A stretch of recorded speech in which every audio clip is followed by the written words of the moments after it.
لا إله إلا الله لا إله إلا الله لا إله إلا الله ما لنا رب سوى لا إله إلا الله.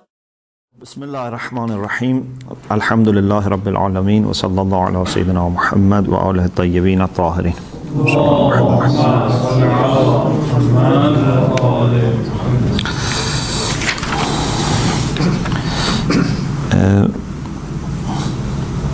I think we talked about the Prophet saying, I sleep but my heart is not sleeping, yeah, or not? In the hadith, there is a saying that some group of the Jews of Fadak, they went to the Prophet and they asked him, how is your way of sleeping? And Rasulullah said that my eyes sleep but my heart is awake. Did you talk about this? No. Okay. So then they said yes. So you are the Prophet, because they had this in their reports that the Prophet of the end of time would be the one whose eyes would sleep but his heart would not sleep. And they ask other questions. Then Allama Tabatabai has a point that I mentioned quickly, and he says that this hadith, which has been narrated by both Sunni and Shia scholars, that tanamu aynai wa qalbi yaqdan, he says it means that when the Prophet was sleeping, he was aware that he is sleeping. Not that he was not sleeping and only his eyes were closed.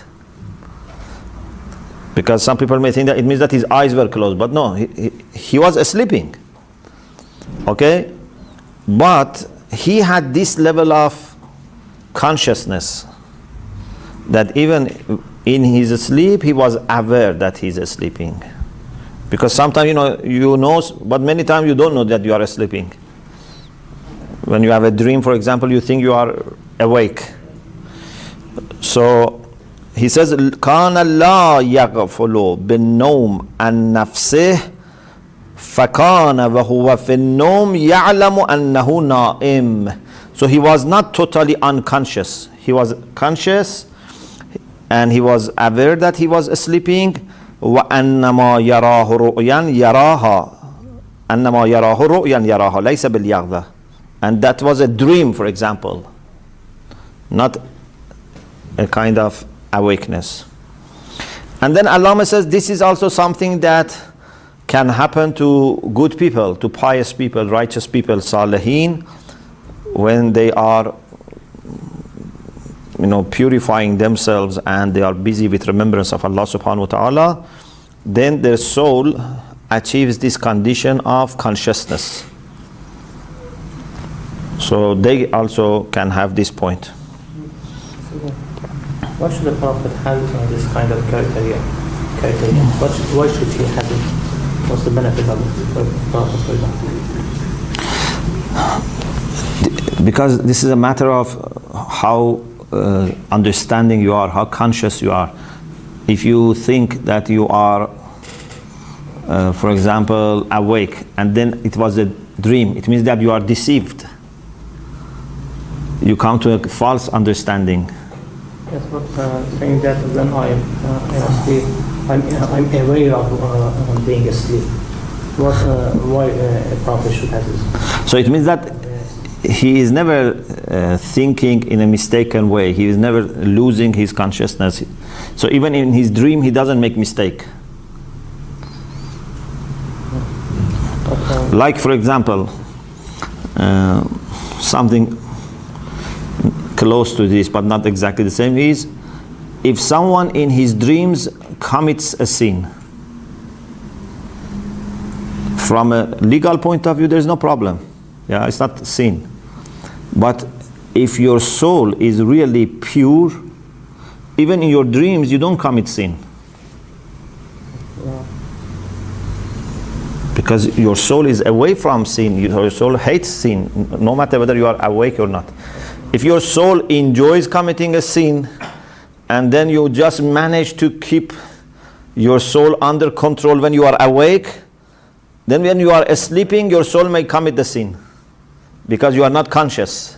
You don't know anything about the dream, or maybe you're committing a sin in your dream while the meaning of it is a very... That's another issue. That's another issue. Sometimes it's a matter of just interpretation.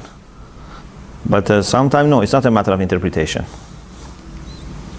So, those who are very committed to, for example, taqwa, to purity, even in their dreams, they don't commit a sin. Okay? If they commit a sin in dream, it's for another interpretation, not that he's enjoying the sin. So that is not sin, that is another thing which is sin like this. Otherwise, because the soul hates sin, even in dream doesn't happen. So Rasulullah, because he was very alert and very conscious, so even in his dreams he was not doing something wrong, and he was not being deceived, he was not being misguided. So this is, Allama says, this is the meaning of the hadith that Sunni and Shia have narrated. And he says that this is something possible for the pious people, for salihin, for righteous people, and when they are in this world, they are always awake, whether they are sleeping or not. In contrast, many people, even when they are awake, they are asleep.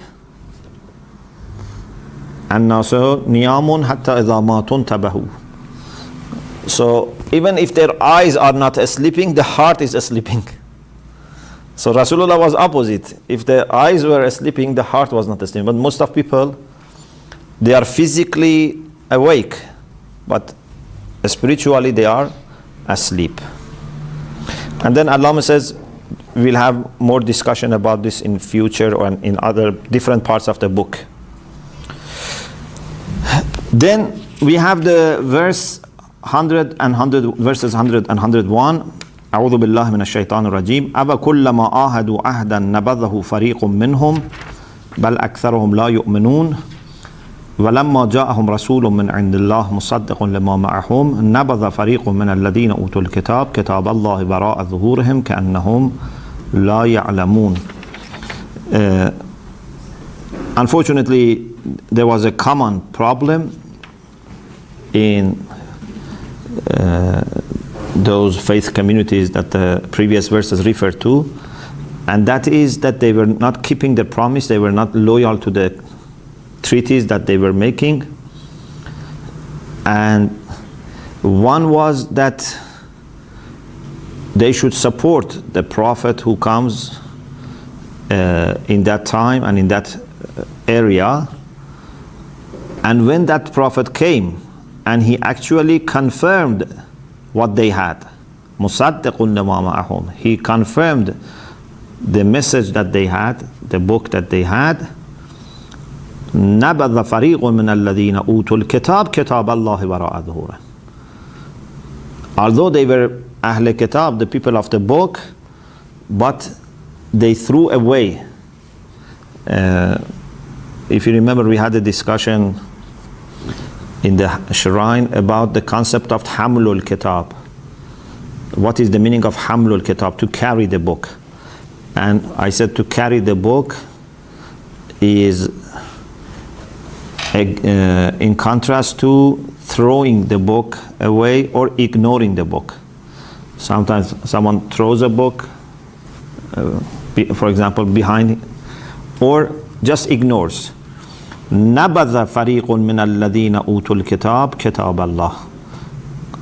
Although they were supposed to respect and to carry, to bear the book, they throw it away. كَأَنَّهُمْ لَا يَعْلَمُونَ, as if they don't know anything. they had reports about this message, and they were supposed to believe in this as an implication for their belief in their own book. But they didn't act according to that. Okay, after this, Allama doesn't have that much discussion here. After this, we have the story of Prophet Sulaiman, Allah Nabiyina wa alayhi salam, and the issue of magic.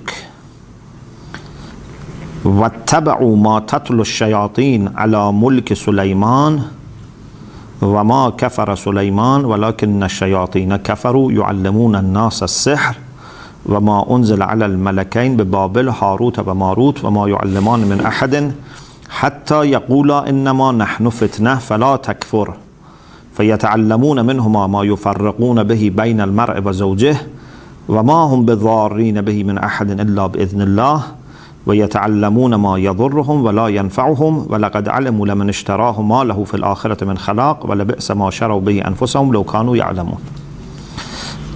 Allama first, about more than one page, he says that this verse is one of the verses that has been interpreted in many, many different ways. Nearly every line, even less than line, has been interpreted in different ways. And he mentions, some people have said this, some people have said this, some people have said. And he says this is one of the wonders of the Quran. هَذَا لَأَمْرُ اللَّهِ مِنْ عَجَائِبِ النَّظْمِ الْقُرْآنِ. That one ayah is interpreted in many, many different ways, but still it's not ambiguous. Okay? The ayah is very beautiful, and still you understand.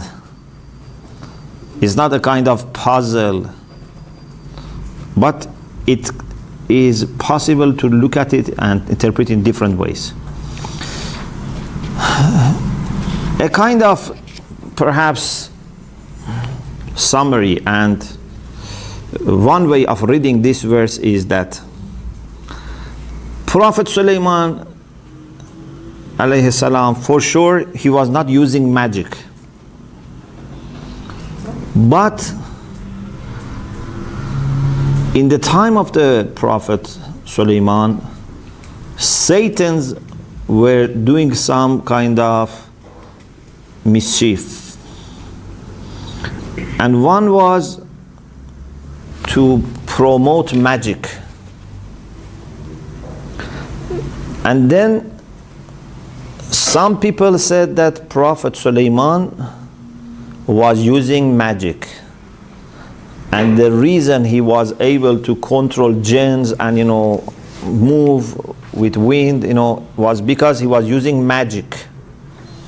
Especially according to some hadith narrated in like Durrul Mansur and other books, it is said that Shaitan, Iblis, after the Prophet Sulaiman passed away, made a book about magic and buried under the throne, under the arsh of Sulaiman.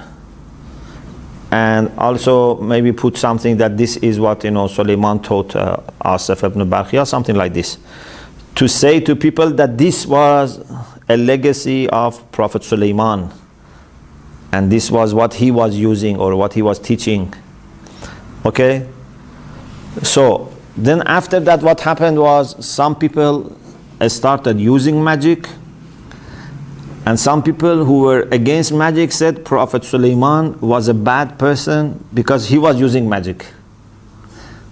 So those who were against magic, they became against Prophet Sulaiman, and those who were interested in magic, they started using magic and justified this by this was what the Prophet Sulaiman was doing. And Allah subhanahu wa ta'ala says this was what Satans were dictating. وَاتَّبَعُوا مَا تَتْلُو الشَّيَاطِينَ عَلَى مُلْكِ سُلَيْمَانَ. It was not Prophet Sulaiman himself. Whether ala mulk Sulaiman means fi mulk Sulaiman or during the kingdom of Sulaiman, Allah says there are different interpretations, but perhaps it means this was happening in the kingdom of Sulaiman, that they were trying to spread magic, dictating magic to people. وَمَا كَفَرَ سُلَيْمَانَ وَلَكِنَّ الشَّيَاطِينَ كَفَرُوا. Prophet Sulaiman was not a person who was losing his faith, he was not infidel. Those Satans were kafir. What is kufr here? Is magic. Using and teaching magic. يُعَلِّمُونَ النَّاسَ السِّحْرَ. So, Prophet Sulaiman was not a kafir because he was teaching magic or using magic. Those Satans, they were kafir because they were teaching people magic. وَمَا أُنزِلَ عَلَى الْمَلَكَيْنِ بِبَابِلْ هَارُوتَ وَمَارُوتَ. Again, about whether it is Malik or Malak. Yes. Excuse me, the word kafir is here. Here refers to the narration of the Holy Book of Solomon, because in the Holy Book, Solomon is interpreted as a king that became not infidel, agnostic in the end years of his life, because he married some women from the infidel and agnostic tribes, and even made some idol houses for them. So in the Holy Book, we know Solomon as an infidel, who became an infidel in the end years of his life. I think the Quran wants to reject this interpretation or this narration of the Holy Book about the Solomon. But this has not any indication of that story. But I think it is refers to the magic. Yeah? It's magic. Using magic. Here is about magic.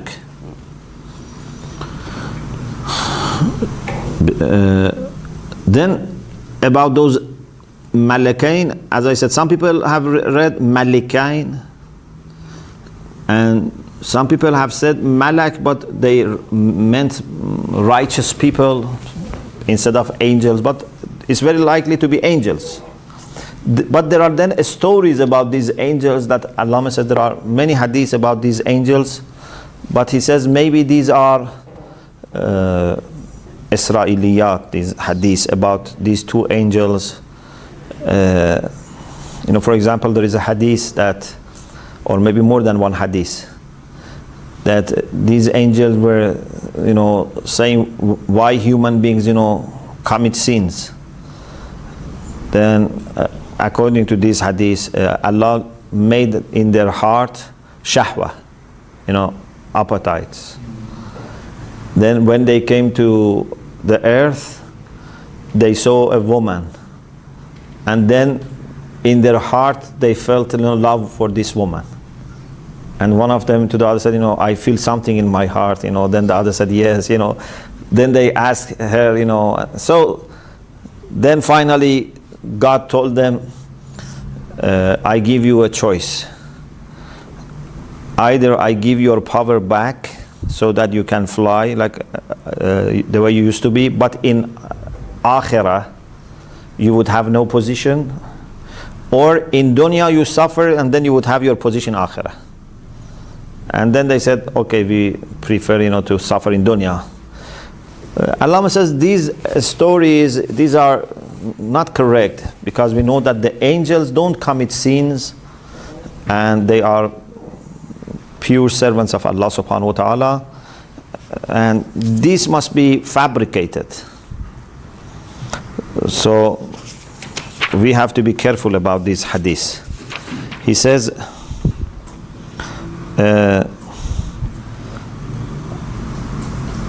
هذه القصة كالتي قبلها المذكورة في الرواية السابقة تطابق ما عند اليهود على ما قيل من قصة هاروت وماروت تلك القصة الخرافية التي تشبه خرافات يونان في الكواكب والنجوم. And then he has a discussion that with respect to hadith, some people try to accept all hadith like akhbaris, Of course, those are different. Some of them accept all the hadith in Kutub Arba'ah, some of them maybe accept more. But they are very much, accepting the hadith. On the other hand, there are people who reject hadith. Allama says we have to investigate hadith, one by one, and find out which hadith is authentic, which hadith is not, which hadith is reliable, which is not. So we have to check.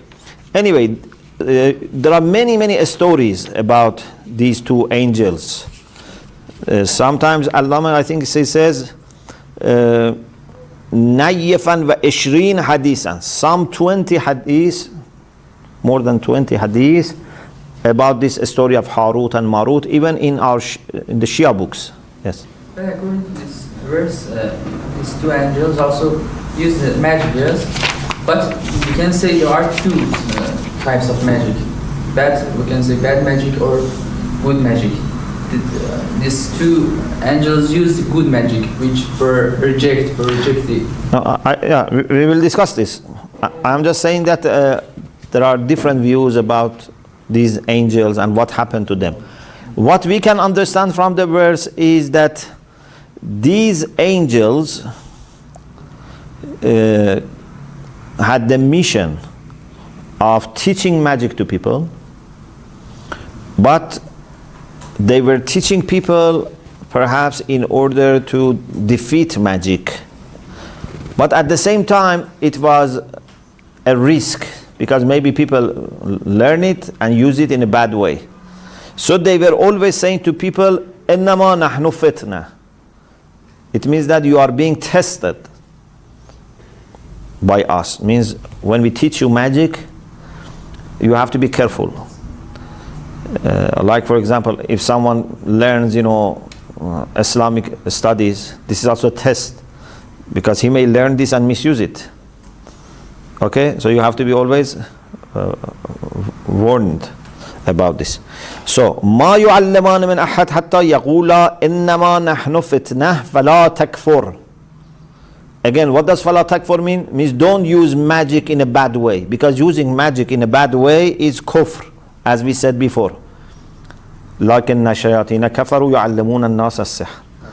So magic is so bad that using magic in a negative way is considered as a kufr. Of course, this is kufr in practice. This is kufr in the sense of committing sins, because Allah subhanahu wa ta'ala later says, وَلَوْ أَنَّهُمْ آمَنُوا وَاتَّقَوْا لَمَثُوبَةٌ مِنْ عِنْدِ اللَّهِ خَيْرٌ لَوْ كَانُوا يَعْلَمُونَ. If they had faith and taqwa, if they were totally kafir, if they had problem with their beliefs, Allah should have only said وَلَوْ أَنَّهُمْ آمَنُوا لَمَثُوبَةٌ مِنْ عِنْدِ اللَّهِ خَيْرٌ.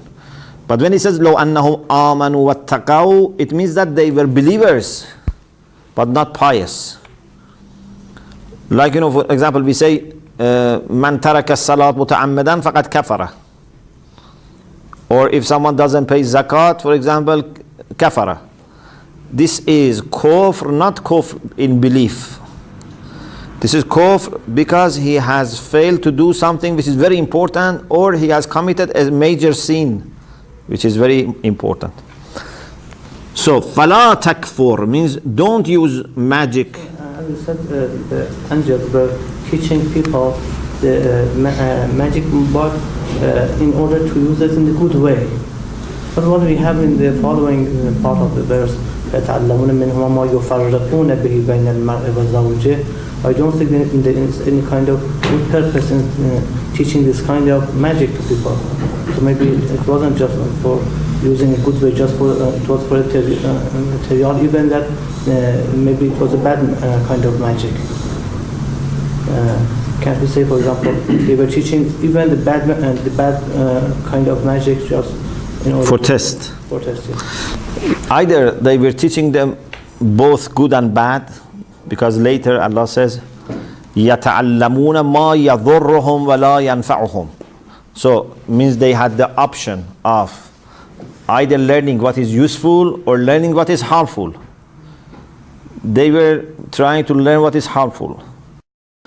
But maybe it didn't mean this. Maybe it meant that they were learning magic, but their intention was not to use it for good reason. They were using this for bad reason. For example, they were learning how magic can divide a husband and wife so that they can overcome if magic is made against someone. But then they were using this themselves to create problem. You know? Like for example, you say someone that how virus can destroy computer. Then when he learns this, then he sends virus.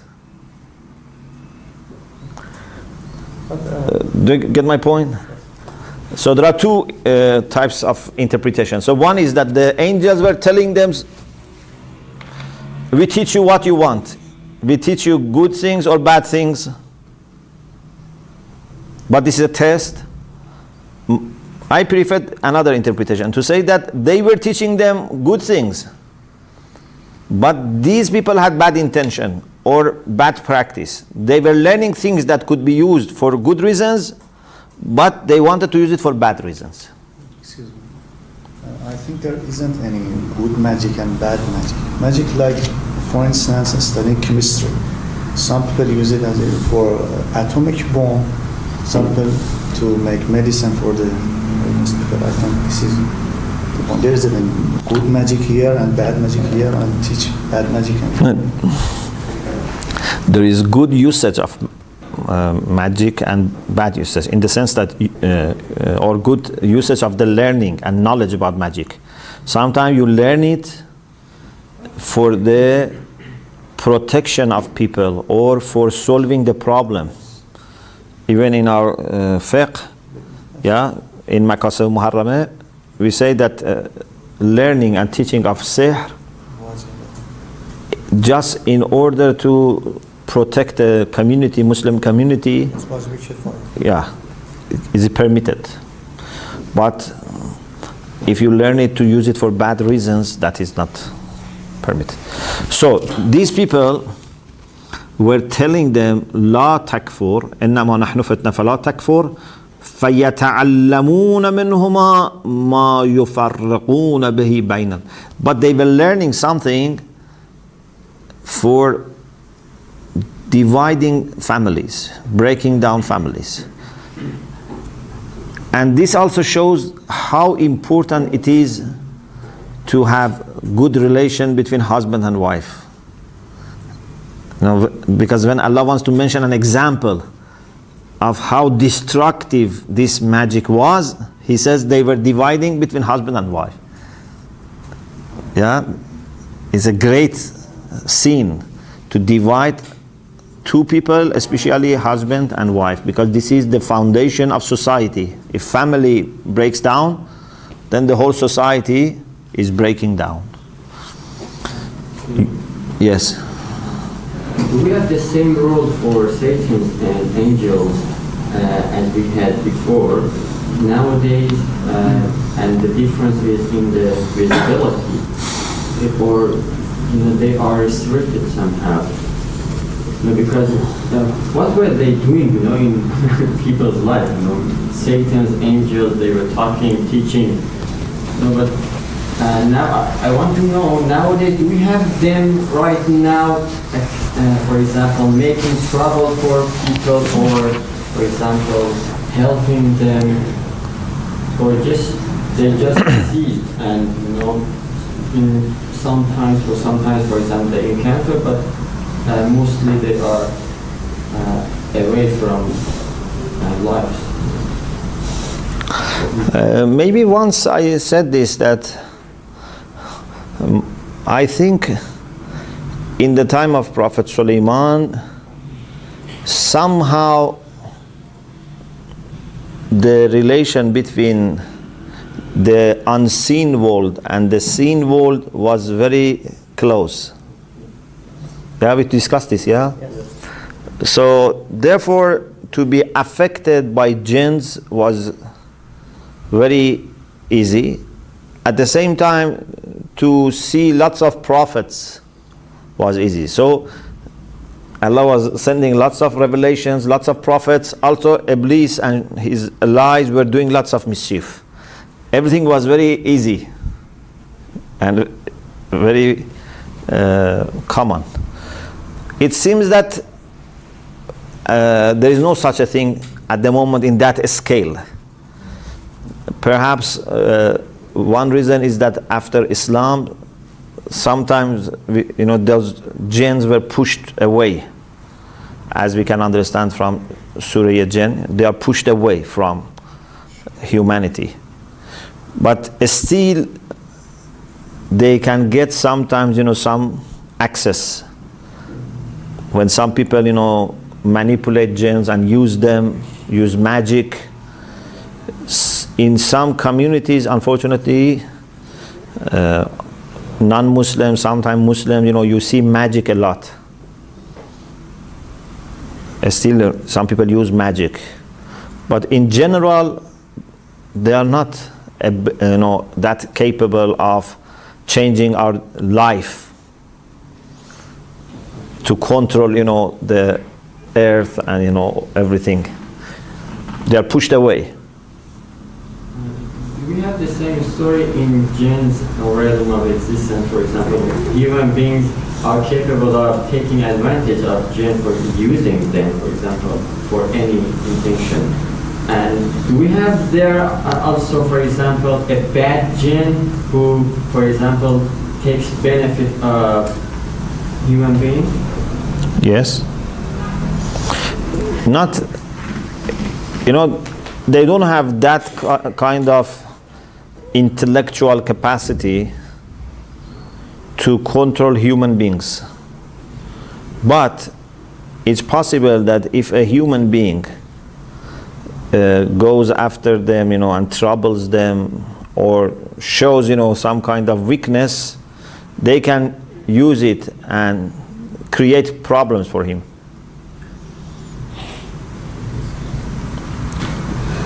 They have the ability to at least affect you in your body, in some kind of physical problem or maybe even mental problem. What about taking the control? They cannot take away your iman or your control. This is inshallah what I want to talk about my understanding of magic later, inshallah. If they have no full control, but they can find weak people and use them, or at least trouble them. Like Iblis. Iblis also is a jinn. Yeah? What power Iblis has? It doesn't have authority and sovereignty. مَا كَانَ لِي عَلَيْكُمْ مِنْ سُلْطَانٍ. Okay? So Iblis cannot force someone to do bad things or lose his iman, but still can get into your blood vessels, as we have in some hadith, majra dam. It can get close to you, it can bring all the temptations, even massani ash-shaytan bi nusbin wa adhab, they can trouble you. Okay? But they cannot take control of aql. Aql is the hujjah of Allah, they cannot control it. But if I was not listening to my aql and I was going after my desires, so then it's easy for them to control me. Yeah? Like for example, if there are people who are very rational, very careful in making decisions, okay, then bad media cannot affect them. Maybe can bring some temptations, but they keep going. But if there is a person who is not rational and goes after his desires and temptations, then media can control them 100%. Yeah? Not that because they have control over human beings. No, because these are human beings that have themselves wanted to be victims because they are not rational. So you do not mean by Ahl Wahy, you don't mean that everybody. Yeah, of course it is helped by revelation, but that Aql itself is Hujjah of Allah. Yes. So with respect to the discussion of magic, a basic question remains whether learning magic for good purposes or as a kind of science can be justified. Can someone say, I want to learn magic but it's a kind of science, maybe, or I want to have a good usage of it? Is it, can someone say that? Our ulama normally say learning magic as such is not permitted. Right. Because magic is a bad thing. It's only permitted if you have the intention of using this against magicians who create problems for people, and if there is need for that. If there are already enough number of people who can do this, you cannot go for this. Exactly, it's my question. If someone asks us, the non-Muslim, for example, magic is a kind of science based on the rules in this world. Why we say the magic itself is bad? So you cannot learn it unless you have a very necessary usage of it. For example, why we say it's a bad? Because most of the time using magic is for bad reasons, and when you get into this, there's great chance that you use it for bad reasons.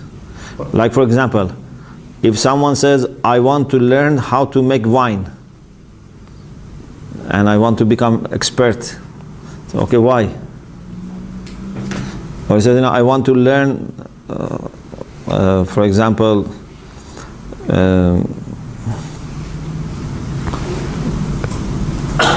something bad, like for example, how to dance in a sinful way. So because learning as knowledge as such is not bad, but because this knowledge is most of the time used for bad reasons, so you should keep away. Or suppose that someone says, I want to do that, for example, knowledge about chemical weapons. Someone says, I want to have knowledge about it. Even that I want to use it, I want to create a bomb, for example.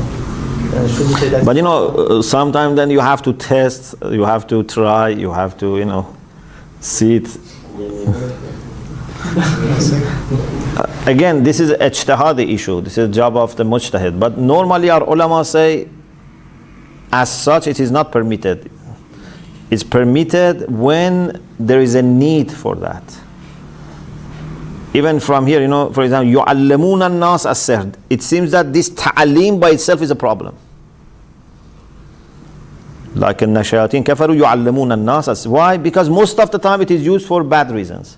So when something has such a big potential that most of the time is used for bad reasons, then you should keep away from it totally.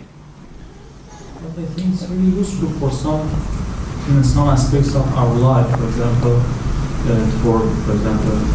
being close for the relatives, for wife and husband, something like this. Prevent them for dividing, divorcing, something useful.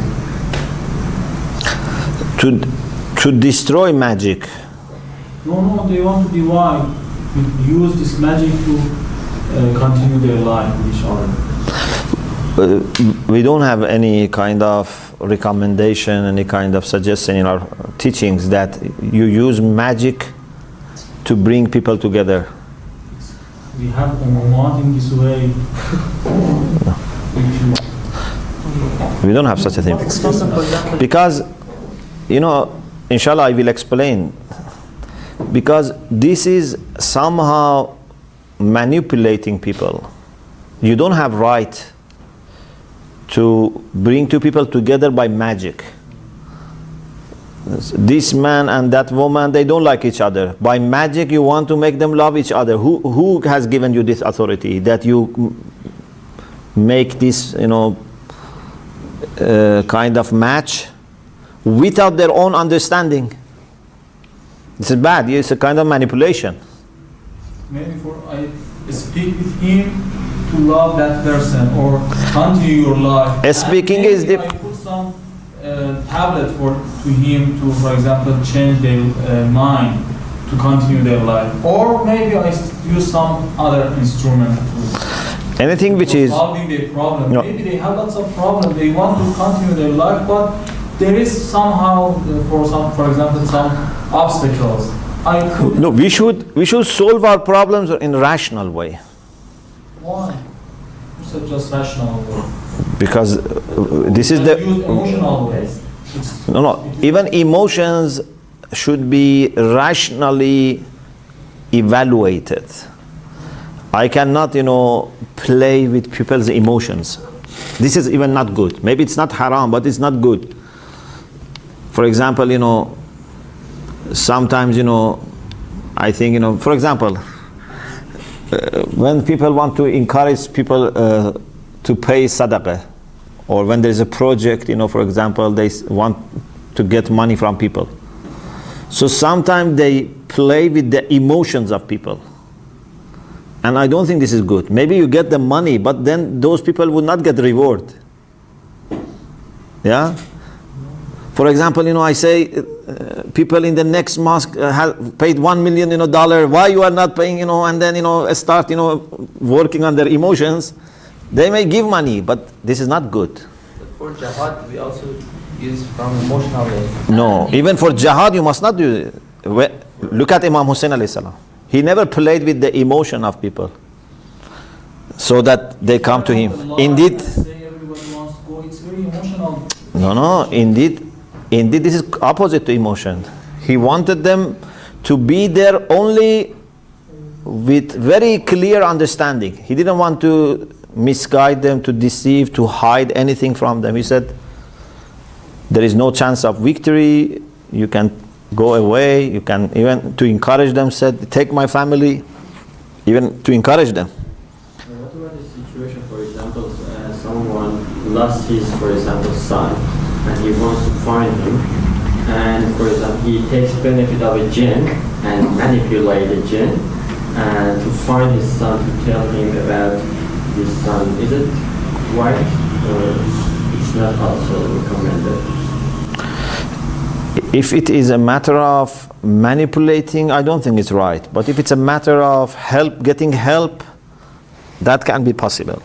Excuse me. The point here, for the man who learns magic, there is some authority in his beliefs and his mental. And I think the important point here is authority is so dangerous for the man who uses the magic. Yeah. Even for good intention, for finding something. I think saying lie is true in this way. I think we have just allowing Islam, right, and lie and Islam. Even we can say lying to the people to continue their life, even them For reconciliation. Yes. That's different. When, for example, first of all, you must not tell lies. But if, for example, the only way to reconcile is to tell a lie, still that is something that person can evaluate. When he hears this from you, okay, he can think about it. Maybe he can accept, maybe he says, no, I don't accept. So it's a thing which is subject to his rational assessment. But when you play with his emotions or you play with his mind and he doesn't understand, okay, this is not good. If he wants us, ask us to do that. Like, for example, Just the matter of the fact that he doesn't know, it's the matter of the fact Pardon? he doesn't know that we do that, it's wrong, or no. Maybe he wants us, ask us to do magic with me. Please, magic with me, I want to continue my life. With my that is another issue. For example, if two people, they love each other but they have problems, then they ask someone to make magic so that they can continue. Maybe that is permissible.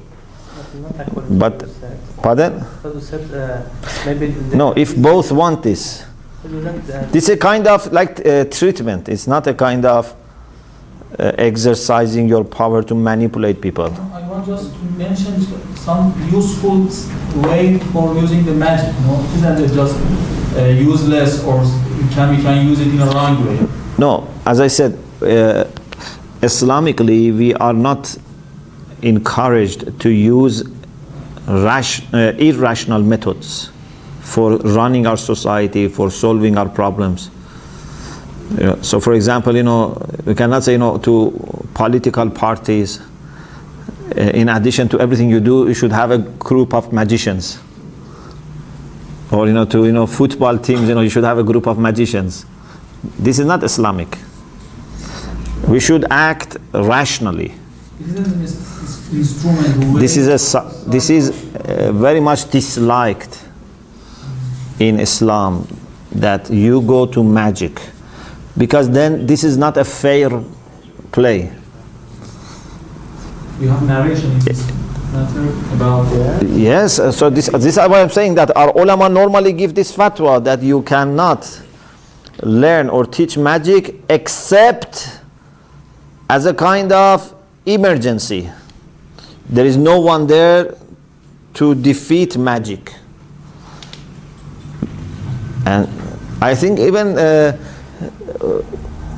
if you don't know those hadiths, you understand this as a religious person, as a faithful person, that this is not the way that the prophets were teaching people, recommending people to do. None of our ulama recommended people to do this. This is not a kind of Islamic style. Yes, but unfortunately people ask us as a clergy, they want to do for them something like this. I want to, for example, divorce. Please do something unusual to prevent us to divorcing. It's very general, So we should encourage people to be rational, to decide, based on reasons. If you know your husband or wife is good, why you are separating? If you really want her or him, why you ask for magic? Sometimes people, unfortunately, are lazy. Okay? They don't want to make efforts. They want quick, fix. Yeah. So they say, teach me something, give me something, so that my problem is solved. I have a friend who writes a book about James, and he told me some months ago, I saw a lot of people who do some things magic, but all of their lives aren't routine. They have very Problems. Yeah, and there is another notable point. As we know, for doing some special thing, we need some special knowledge. And nowadays, gents cannot do some special thing because, for example, in the past, before the time of Prophet, they got a lot of special knowledge through astrology sun. But nowadays, they couldn't do that. They cannot do that. But still, they have some knowledge and some power. But they are limited. But still, because they can move fast, so they can be aware of things, they can bring things. Okay, so inshallah, think about and study about magic, and I will inshallah explain what I think is the mechanism that magic works. Alhamdulillah Rabbil Alamin.